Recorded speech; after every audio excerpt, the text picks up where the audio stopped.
Hello guys, എന്തൊക്കെയുണ്ട്? എല്ലാവർക്കും സുഖമല്ലേ? +2 സ്റ്റുഡൻസിന് ഒരു 3 എക്സാം കഴിഞ്ഞതിൻ്റെ ഒരു സമാധാനം എന്തായാലും ഉണ്ടാവും. പക്ഷേ ഇനി വരുന്ന 3 എക്സാമും അത്യാവശ്യം ടഫുള്ള തന്നെയാണ്. 3 അല്ലെങ്കിലും അതിൽ 2 അത്യാവശ്യം എല്ലാവർക്കും പേടിയുള്ള സബ്ജക്റ്റ് ആയിരിക്കും. അത് തന്നെ ഫിസിക്സും കെമിസ്ട്രിയും. ചിലർക്ക് ഇത് അത്ര കുഴപ്പമില്ലാത്ത സബ്ജക്റ്റ് ആയിരിക്കും. പക്ഷേ എന്നെ സംബന്ധിച്ച് എനിക്ക് അത്യാവശ്യം പേടിയും പഠിക്കാൻ ഭയങ്കര ബുദ്ധിമുട്ടുള്ളൊരു സബ്ജക്റ്റ് ഈ ഫിസിക്സ് കെമിസ്ട്രി എന്നൊക്കെ പറയണത്. ബയോളജി ബുക്കും തുറന്നു വെച്ചിട്ട് ഞാനിവിടെ ഫിസിക്സിൻ്റെയും കെമിസ്ട്രിയുടെയും കഥ പറയണത് എന്താണെന്ന് നിങ്ങൾ വിചാരിക്കുന്നുണ്ടാവും. ഞാൻ ഈ വീഡിയോ ഇടുന്നത് ഒരു പക്ഷേ ഫിസിക്സ് എക്സാമിൻ്റെ തലേ ദിവസമായിരിക്കും, ബയോളജി എക്സാമിൻ്റെ പിറ്റേ ദിവസം. സത്യം പറഞ്ഞാൽ ഇതൊരു ബയോളജി സ്റ്റഡി വ്ളോഗ് തന്നെയാണ്. അപ്പോൾ നമുക്കിനി ഈ വ്ളോഗിലേക്ക് വരാം. എല്ലാവരും ബയോളജി എക്സാമൊക്കെ കഴിഞ്ഞിട്ടുണ്ടാവും. എങ്ങനെ ഉണ്ടായിരുന്നു എന്നുള്ളത് എപ്പോഴും പറയണ പോലെ തന്നെ കമൻറ്റ് ചെയ്യുക. എനിക്ക് എങ്ങനെ ഉണ്ടായിരുന്നു എക്സാം എന്നുള്ളത് പറയാം. എപ്പോഴും പറയണ പോലെ തന്നെ വലിയ കുഴപ്പമുണ്ടായിരുന്നില്ല. പക്ഷേ എനിക്ക് ബോട്ടണി ആയിരുന്നു കുറച്ചും കൂടി സിമ്പിളായിട്ട് തോന്നിയിട്ടുണ്ടായിരുന്നത്.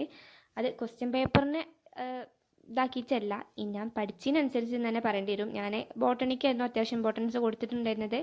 സുവോളജി എനിക്ക് എല്ലാ ചാപ്റ്ററും കവർ ചെയ്യാൻ വേണ്ടിയിട്ട് പറ്റിയിട്ടുണ്ടായിരുന്നു. അതുകൊണ്ട് തന്നെ എനിക്ക് സുവോളജി ആയിരുന്നു കുറച്ച് ടഫായി തോന്നിയിട്ടുണ്ടായിരുന്നത്.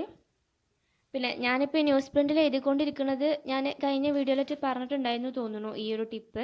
ന്യൂസ് പ്രിൻറ്റിൽ നമ്മൾ പഠിച്ചതിന് ശേഷം ബയോളജി സബ്ജക്റ്റ്, അതായത് തിയറി സബ്ജക്റ്റൊക്കെ മറന്നു പോകാതിരിക്കാൻ വേണ്ടിയിട്ട് ഇതേപോലെ പഠിച്ച കാര്യങ്ങൾ ഓർത്തെടുത്തിട്ട് ഈ ഒരു ചെറിയ നോട്ടാക്കിയിട്ട് ഇമ്പോർട്ടൻ്റ് ആയിട്ടുള്ള പോയിൻറ്റ്സ് മാത്രം കൊടുത്തിട്ട് ഒരു ചെറിയ നോട്ട് പോലെ ഉണ്ടാക്കുക എന്നുള്ളത്. ബോട്ടണി ഫസ്റ്റ് ചാപ്റ്റർ അത്യാവശ്യം പഠിച്ചു കഴിഞ്ഞിട്ടാണ് ഞാൻ ഇതേപോലെ നോട്ടിൽ ഇങ്ങനെ എഴുതി നോക്കുന്നത് ഈ ഒരു ന്യൂസ് പ്രിൻറ്റിൽ.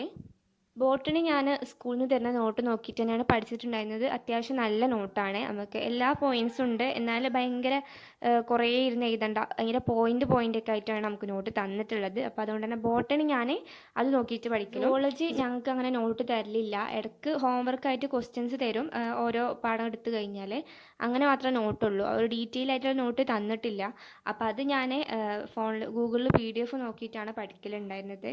ഗൂഗിളിൽ നോക്കുകയാണെങ്കിൽ നമുക്ക് ഡീറ്റെയിൽ നോട്ടുണ്ട്, ഷോർട്ട് നോട്ടുണ്ട്. ഞാൻ ഈ ഒരു സമയത്തൊക്കെ ഷോർട്ട് നോട്ട് നോക്കിയിട്ടാണ് പഠിച്ചിട്ടുണ്ടായിരുന്നത്. കാരണം ഡീറ്റെയിൽ ആയിട്ട് പഠിക്കാൻ 3rd ചാപ്റ്റർ ഒന്നും എനിക്ക് അങ്ങനെ ഫുള്ള് കവർ ആയിട്ടുണ്ടായിരുന്നില്ല. അപ്പോൾ അതൊക്കെ ഞാൻ ഷോർട്ട് നോട്ട് നോക്കിയിട്ടാണ് പഠിച്ചിട്ടുണ്ടായിരുന്നത്. ഷോർട്ട് നോട്ടാണെങ്കിൽ അത് അത്യാവശ്യമുള്ള പോയിൻറ്റ്സ് ഒക്കെ അതിനുണ്ടായിരുന്നു. പിന്നെ ബയോളജി പോലത്തെ സബ്ജക്റ്റ് ഒക്കെ നമ്മൾ എക്സാമിന് എന്തായാലും ടെക്സ്റ്റ് ബുക്കും കൂടി നോക്കിയിട്ട് വേണം പഠിക്കാൻ വേണ്ടിയിട്ട്. എന്തായാലും ഫിഗേഴ്സൊക്കെ ഉണ്ടാവും നമുക്ക് അനലൈസ് ചെയ്യാൻ വേണ്ടിയിട്ടൊക്കെ. അപ്പോൾ അതൊക്കെ നമ്മൾ ടെക്സ്റ്റും നോക്കാതെ നോട്ട് മാത്രം നോക്കി പോയാൽ അത് കുറച്ച് ഡിഫിക്കൽട്ട് ആയിരിക്കും.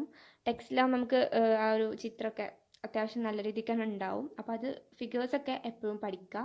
അതിപ്പോൾ ഏത് ക്ലാസ് ആണെങ്കിലും 10th +1 +2 ഏതാണെങ്കിലും ടെക്സ്റ്റ് ബുക്ക് നോക്കിയിട്ടും കൂടി പഠിക്കുക. അപ്പോൾ ഇതൊക്കെയാണ് ഈ ഒരു വീഡിയോയിലുള്ളത്. ഈ ഒരു വീഡിയോ ശരിക്കും പറഞ്ഞാൽ ഞാൻ ബയോളജി എക്സാം കഴിഞ്ഞ് വന്ന് അന്ന് തന്നെ അപ്ലോഡ് ചെയ്യണമെന്നുണ്ടായിരുന്നു. പക്ഷേ എഡിറ്റിങ്ങും ചെയ്ത് കഴിഞ്ഞില്ല.